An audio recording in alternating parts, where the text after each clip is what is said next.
mate, we're going to jump straight in. And so basically, the question is, why do site costs vary between builders? And I'm going to kick off on that one, mate, which is I think it starts off with the standard inclusions that builders offer. So, you may have one builder offering a H class slab as a standard, and another builder offering an M class slab, which is probably the most common slab that most builders base their pricing off.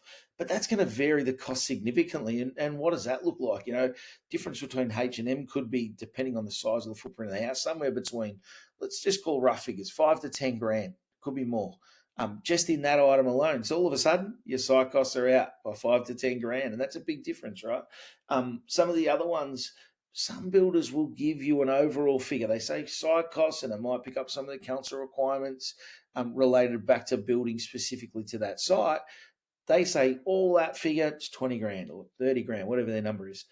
Others will break it down. They'll say, well, here's a council cost, here's a foundation cost, here's a connections cost, and they break it down. And there you're a bit confused. Well, which one's site cost, which ones are not?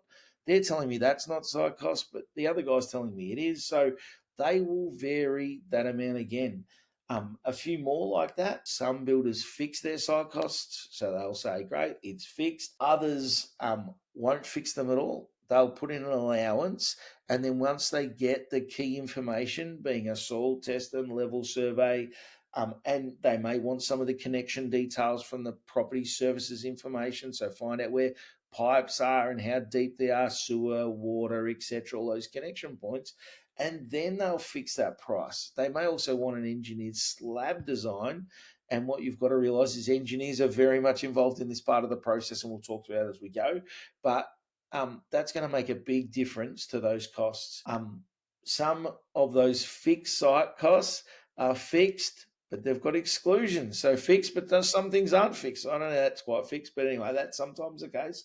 Others are fixed with no exclusions whatsoever. So again, if it's fixed with no exclusions, it's probably going to be slightly higher. If it's fixed with some exclusions, it's probably going to be lower. So understanding what that's like, again, some builders include the cost to excavate and get rid of any rock that's on the site. Others don't. And again, rock can be significant. Sometimes they pull out heaps and heaps of rock. And we're talking not a little bit. It could be thousands and thousands of dollars worth of excavation of rock.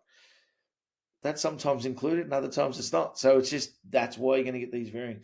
The whole thing can be pretty bloody confusing, Cole, to be fair.